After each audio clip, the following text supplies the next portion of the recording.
वक्फ bill पर पीछे हटने को तैयार नहीं सरकार। केंद्रीय गृह मंत्री अमित शाह भर चुके हैं हुंकार। चंद्रशेखर आजाद ने जहां अंतिम सांस ली, वक्फ ने नहीं छोड़ी वो भी जमीन। कांग्रेस ने भी वक्फ बोर्ड के नाम कर दी कई जमीन। आखिर किस आधार पर जमीन वक्फ बोर्ड के हो गई अधीन? अमित शाह नहीं चलने देंगे वक्फ की मनमानी। संशोधित बिल पास कराने की है ठानी। मोदी सरकार ने भर लिया है दम। वक्फ बोर्ड की हर मनमानी को करेंगे बेदम। जी, वक्फ बोर्ड की हर मनमानी को बेदम करना ही होगा, तभी जिस भी जमीन को चाहें उसे अपना कह देने का, उस पर वक्फ का कब्जा होने का दावा बंद होगा। हद तो तब हो गई जब देश की संसद, राष्ट्रपति भवन को भी वक्फ की ही संपत्ति कहा जाने लगा। चंद्रशेखर आजाद ने जहां अंतिम सांस ली, वो भी जमीन वक्फ बोर्ड के ही सुपुर्द कर दी गई। इसका मतलब साफ है कि किसी को तो आवाज उठानी होगी, किसी को तो वक्फ की मनमानियों पर लगाम लगानी होगी। तभी तो ये मोर्चा गृह मंत्री अमित शाह ने अपने कंधों पर ले लिया है। गृह मंत्री शाह ने सुनिश्चित किया है कि वक्फ संशोधन बिल को लेकर डरने की कोई जरूरत नहीं है, लेकिन अब वक्फ के दावों को लेकर दायरे तय किए जाने की जरूरत जरूर हो गई है। एक कार्यक्रम के दौरान गृह मंत्री अमित शाह ने साफ कहा, वक्फ बिल से किसी को भी डरने की जरूरत नहीं है।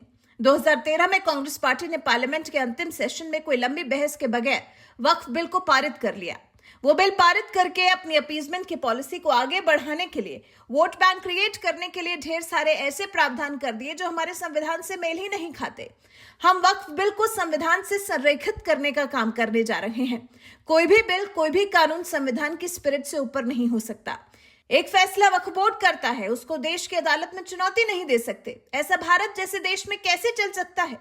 कभी नहीं हो सकता और हुआ है। दिल्ली की 123 प्राइम लोकेशन की प्रॉपर्टी को वक्फ घोषित कर दिया और कानून क्या बनाया कि इसको आप चैलेंज नहीं कर सकते। प्रयागराज में चंद्रशेखर आजाद ने जहां अंतिम सांस ली, उसको वक्फ की प्रॉपर्टी घोषित कर दिया। अब कोई मौलाना साहब कहते हैं पार्लियामेंट और राष्ट्रपति भवन भी वक्फ पर है, ये कैसे चलेगा? इसके बाद गृह मंत्री अमित शाह ने यह भी बताया कि उन्होंने वक्फ संशोधन बिल में क्या बदलाव किया है। उन्होंने कहा, हमने इतना ही बदलाव किया है कि कोई भी निर्णय होगा, उस निर्णय को कानून की अदालत में चुनौती दे सकते हैं। सरकार के कानून भी चैलेंज किए जाते हैं और जब पार्लियामेंट में चर्चा होगी तो दूध का दूध और पानी का पानी हो जाएगा। और अब बुधवार को 12 बजे लोकसभा सदन में वक्फ संशोधन बिल पेश किया जाना है, जिस पर 8 घंटे की लंबी बहस चलेगी, जिसे जरूरत के हिसाब से बढ़ाया भी जा सकेगा और फिर संशोधन बिल को लेकर वोटिंग होगी। मोदी सरकार ने ठान लिया है कि वक्फ कानून में अधिकारों को लेकर जो मनमानी चल रही है, अब उसका अंत करना ही होगा। सुनिए वक्फ संशोधन बिल को लेकर अमित शाह ने क्या कुछ कहा था। इश्यू इसका इमीडिएट सॉल्यूशन हम बिल में लेकर आए ही है। ये बिल को संसद में पारित करना वही सॉल्यूशन है और ये सरदर्द नहीं है। जिनकी बघाड़े पसीने की कमाई है, उनकी संपत्ति को वक्फ बोर्ड किसी भी सुनवाई के बगैर वक्फ के नाम पर कर रही है और इससे ज्यादा खराब बात कोई हो नहीं सकती। तो इसका सॉल्यूशन ये नए बिल के अंदर है जो संसद के सत्र में पारित होगा। गृह मंत्री अमित शाह ने तो वक्फ के कुछ एक दावे अपने बयान में बता ही दिए। चलिए कुछ हम भी आपको गिनवा देते हैं। सितंबर 2022 में वक्फ बोर्ड ने प्रयागराज स्थित चंद्रशेखर आजाद को समर्पित सार्वजनिक पार्क पर दावा किया। नवंबर 2024 में वक्फ ने केरल के एर्नाकुलम में 400 एकड़ ईसाई भूमि पर दावा ठोक दिया। बिहार के गोविंदपुर गांव में भी वक्फ बोर्ड ने पूरे गांव को वक्फ की जमीन बताकर सभी को नोटिस थमा दिया था। मार्च 2014 में कांग्रेस के नेतृत्व वाली यूपीए सरकार ने वक्फ के नाम दिल्ली की 123 प्रमुख संपत्तियां कर दी। अभी कुछ महीने पहले दिल्ली के 6 प्रमुख मंदिरों पर वक्फ का दावा ठोके जाने की खबर से सनसनी फैल गई थी। जबकि हैरान करने वाली बात तो यह है कि वक्फ ने कुछ ऐसे मंदिरों पर अपना दावा ठोका हुआ है जो कि वक्फ बोर्ड के अस्तित्व में आने से पहले से ही मौजूद है। आप शायद यकीन न करें, मीडिया रिपोर्ट्स के अनुसार वक्फ की संपत्तियों में लगातार तेजी देखने को मिल रही है। साल 2006 में जहां देश भर में वक्फ संपत्तियों का कुल क्षेत्रफल 1.2 लाख एकड़ था, 2009 में ये बढ़कर 4 लाख एकड़ हो गया। 2024 में यह आंकड़ा बढ़कर 9.4 लाख एकड़ तक पहुंच गया है। क्या ये बढ़ता हुआ आंकड़ा जमीन हड़पने वाली राजनीति की तरफ इशारा नहीं करता है, जिससे देश भर में विवाद की स्थिति पैदा हो गई है और अब मोदी सरकार इसके खिलाफ कड़ा रुख अपनाए हुए है। भारत में वक्फ की सबसे बड़ी होल्डिंग है। सशस्त्र बलों और भारतीय रेलवे के बाद वक्फ बोर्ड भारत में सबसे बड़ा भूस्वामी है। वक्फ बोर्ड के तहत 3,56,051 वक्फ एस्टेट पंजीकृत हैं।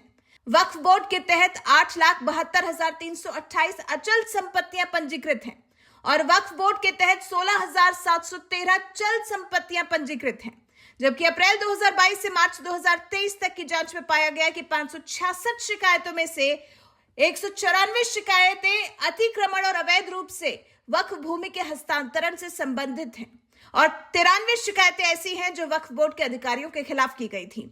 मतलब साफ है कि जनता भी अब वक्फ की मनमानी से त्रस्त आने लगी है, तभी शिकायतें ले लेकर न्यायालय पहुंच रही है। कोर्ट में भी वक्फ से जुड़े 40,951 मामले लंबित हैं, जिनमें से 9,942 मामले मुस्लिम समुदाय द्वारा वक्फ का प्रबंधन देखने वाली संस्थाओं के खिलाफ दायर हैं। अब ऐसा आगे और ना हो, इसके लिए ही केंद्र की नरेंद्र मोदी सरकार इस संशोधित बिल को पास कराए जाने के लिए जतन कर रही है। पुराने वक्फ अधिनियम 1995 की धारा 40 के मुताबिक वक्फ बोर्ड को किसी भी संपत्ति पर दावा करने का अधिकार है और उस भूमि का दावेदार सिर्फ ट्रिब्यूनल में ही अपील कर सकता है, जबकि प्रस्तावित संशोधित बिल दावेदारों को ट्रिब्यूनल के अलावा राजस्व न्यायालय, सिविल न्यायालय या उच्च न्यायालय में भी अपील करने की अनुमति देता है।